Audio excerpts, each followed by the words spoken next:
Namaste. Hello everyone. Welcome to Shail Gulhati, Shiva and Mysticism for another episode of Monday with Mahadev. Mahakal. Shiva is often called Mahakal, the great time. So today I'm going to talk to you about Shiva and time. What is Shiva's relationship with what we call time? Often people say that time is God or time is king because with time that which is up goes down, with time that which is down goes up, that which is healthy perishes, that which is very weak, sometimes time is a great healer and it becomes all right. And for many such reasons, when they realize that time is supreme, it has a control over all our material things, all our wishes, desires, all our achievements. So they turn around and say that time is God. But here's the amazing thing. Time actually happens when God forgets his nature by his own power for a little time.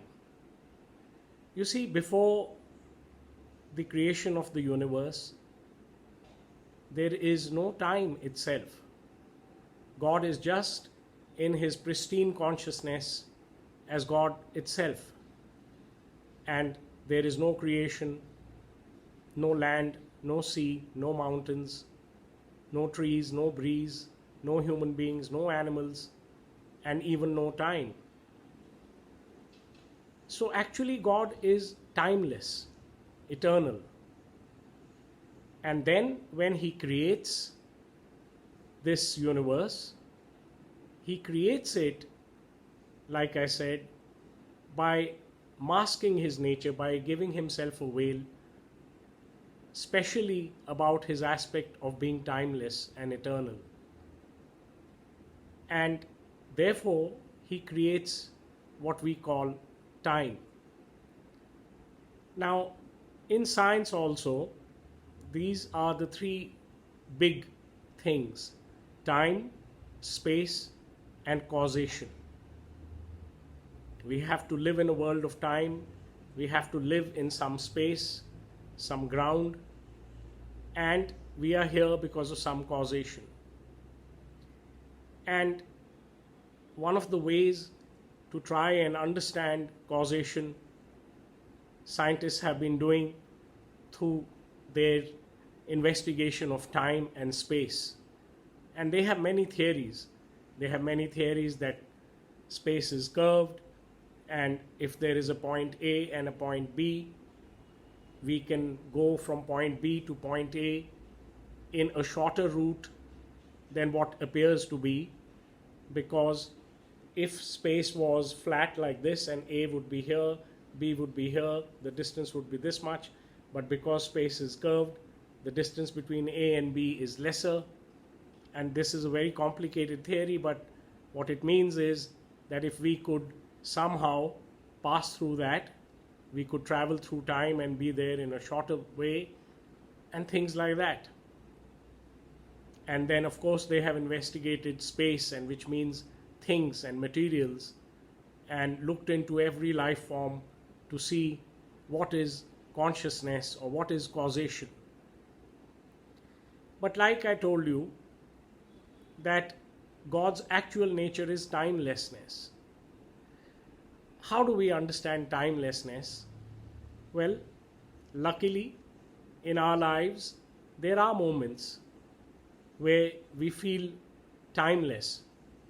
For example, if it is New Year's time or some festival, and you are in a dance with your beloved, and your friends are around you cheering you, and you are both so involved in the dance, you merge so much into the dance, that for some time your friends who are cheering don't exist, the floor doesn't exist, it's just the dance, and you forget everything.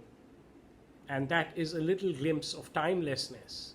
You really don't know how fast the time goes. And that kind of experience is always divine. So that is a little hint of what a great timeless nature is.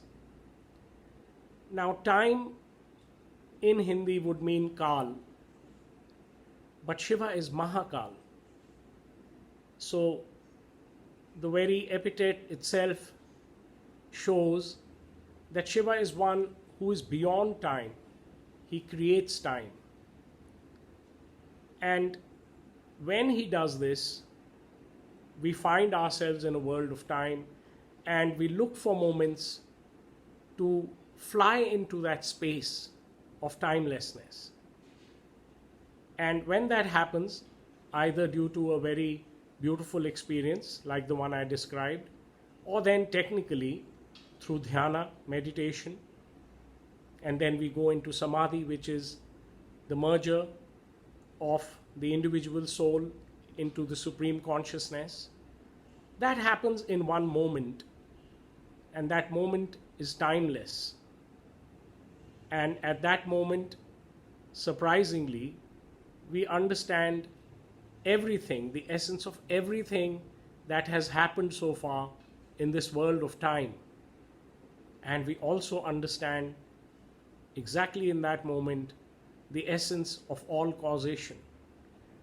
So it is when we transcend time into timelessness that we get a glimpse of Mahakal, and we understand how Shiva created time and space, and therefore he is causation itself. In one of my books, in the introduction, I wrote a few lines which went something like this: there is a flight to timelessness. It is not a miracle. It is your very nature, your inner being. The miracle is how this timeless self came into the world of time, how this formless self came into the world of form, so many forms.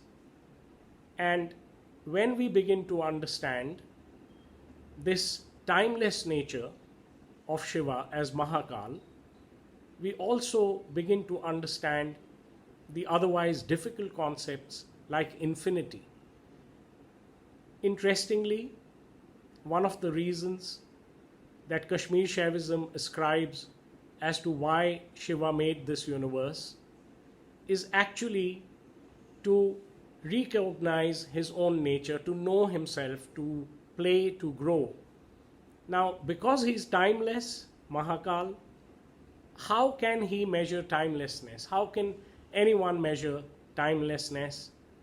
And the paradoxical answer is, when there is a world which has time, how can we know black if we don't have white to contrast?